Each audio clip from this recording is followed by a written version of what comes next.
Tā, atgādāsim, kas ir NPV. NPV pēc būtības ir nākotnes vērtību pielīdzināšana šodienas vērtībai, un tādā veidā mēs nosakām, vai projekts ir efektīvs vai nav. Lūk, ir mūsu formuliņa.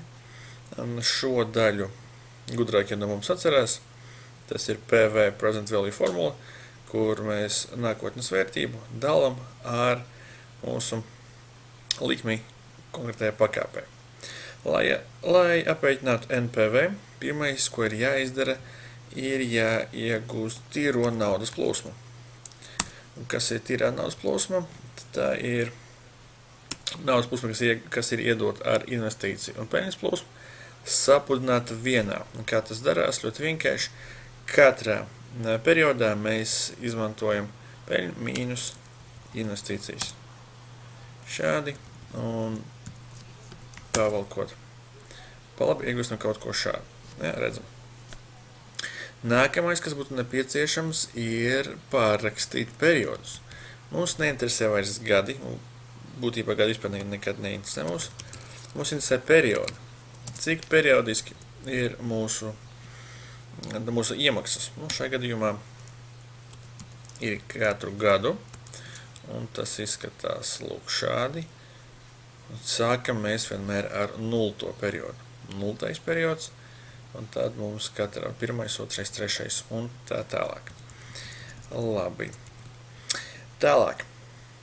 Ko mēs darām tālāk? Tālāk mēs aprēķinām šodienas vērtību.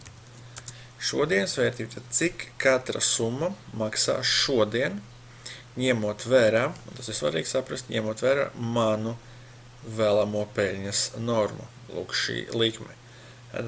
Es gribu katru gadu pelnīt 11%, 11,7% no summas, kuru es ieguldu, un tas nozīmē, ka izmantojot šo procentu, es varu arī noteikt, cik katra iegūtā summa maksā šodien, ir vērta šodien. Atgādināšu, ka summa, ko es iegūstu pēc 6 gadiem, nav obligāti vērta tikpat daudz, cik tā būtu šodien. Kā mēs redzam šo summu, 220 000 pēc 4 gadiem nav tas pats, kas 220 000 šodien. Un kā mēs nosakam šodienas vērtību, ļoti vienkārši ar šo formulu. Tātad R no tā ir konkrētā perioda summa, dalīt ar 1 plus R likme, pakāpe T, tad šajā gadījumā periods, un lūk, tad mums te ir 0, enter, un pavalkot pa labi, mēs iegūstam šodienas vērtību. Tad redzam, ka pēc 4 gadiem iegūt, ja man būtu 220 000, tad šodien tie ir tikai 113 000. Un tagad, lai notiktu NPV, un to mēs redzam no šīs formulas, ko ir jāizdara, ir jāsasumē katru no elementiem, un tā mums ir sum funkcija. Lūk šādi, mēs vienkārši sasumējam. Un rezultāts ir 73 000. Ko nozīmē šis rezultāts? Nozīmē, ka šīs projekts nesīs par 73 000 vairāk, nekā es gribētu, lai tas dara. Tā ir mana norma, cik es gribētu nopelnīt, un tas parāda, ka tas pat ir vairāk, nekā es gribu nopelnīt. Ja NPV ir mazāks, tas nozīmē, ka mazāks par 0, tas nozīmē, ka projekts nes mazāk nekā es gribu, un ja NPV ir 0, tas nozīmē, ka projekts nes tieši tik, cik es gribu, vai visbiežāk mēs lietojam procentu vietā bankas likmi, depozītu likmi.